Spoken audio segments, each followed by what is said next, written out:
So something that someone's asked me about, which is quite interesting, is when I do this, when I demonstrate, and I do this, and it comes off, or like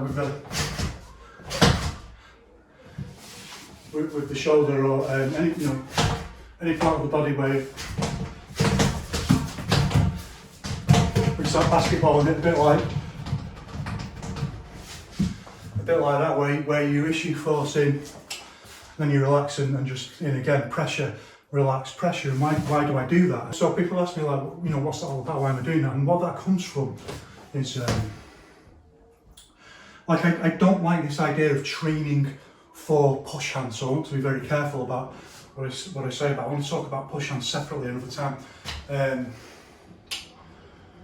But it's something that you kind of learn in push hands, and push hands is training for fighting, and we shouldn't train for push hands and then train for fighting, but some things adapt into push hands. And the idea is very simple, really, that you reach a certain point, or more importantly, like your opponents reach a certain point where they're kind of resisting you, and you've got to go to a higher level in your movement. And one of those things that you need to learn is to be pressuring forward and then just relax, just steal the pressure away. So one of the problems with push hands, of course, is everyone's like really more tense than they should be. And I know people come out with all kinds of stuff about it might look tense, but it's not. But really, in push hands, there's this. It's very problematic in that people need to tense up for you to be able to do most of your stuff. Otherwise, you'd be better off just hitting them. And the relationship between that and real fighting is a whole other question. But once you reach that point, and you think, well, I need to do more advanced stuff to trick and manipulate and move my opponents. So if they're pushing in, for example, and you can just relax your force. Instead of pushing back, just relax for a split second and then change, just disappear. So my students tell you it's one of the key main things that I teach in push hands is disappear. Like get it from Sun Tzu. You just disappear. The energy, you just take the energy away, and then the energy returns. So that's what this is. That's what that is. That's what I'm doing on the ball when I do that, when I bounce it like that, when I do that basketball. If I'm just practicing, take the pressure away and then bring the pressure back.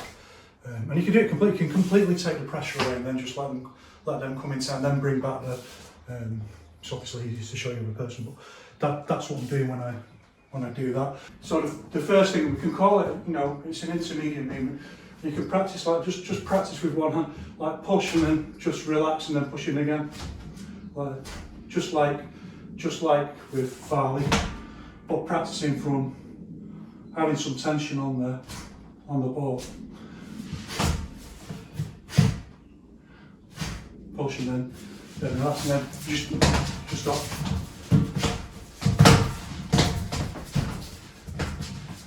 Then you just start bringing it into the.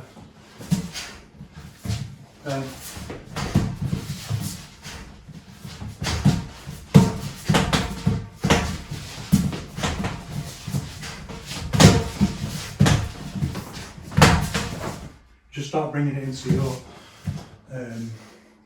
your practice. It's one of those things. It's very hard to do well deliberately. It's kind of flow in a moment, but that's what you do. You start bringing that into your practice. And the other thing, relatedly, that I do is where I do, this kind of.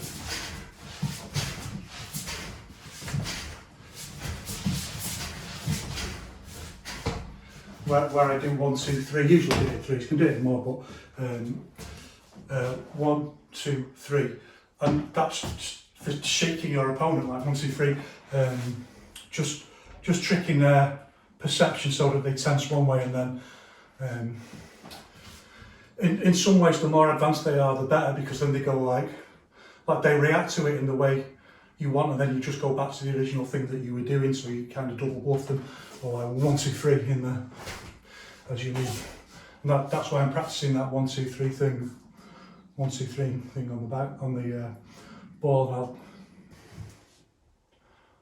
So for the three movement shake, it's a little bit there's a little bit more going on than it seems, because there's more going on in the, you know, there's a little bit of pelvis, hip movement going on with the, so we can just say, you know, our most basic 1, 2, 3 root. So I'm pushing that way. So I push that way, I'm pushing this way with my foot, 1, and then, so I push that way, I'm pushing that way with my foot. So 1, 2, 3. If I did it, it's just 1, 2, 3, like. And you've got to kind of get used to whichever way it is, so you can have it left, right, you know, right, left, right, whichever way it is. 1, 2, 3, or 1, 2, 3, or 1, 2, 3, whichever way. So developing that ability to intuitively shift your root and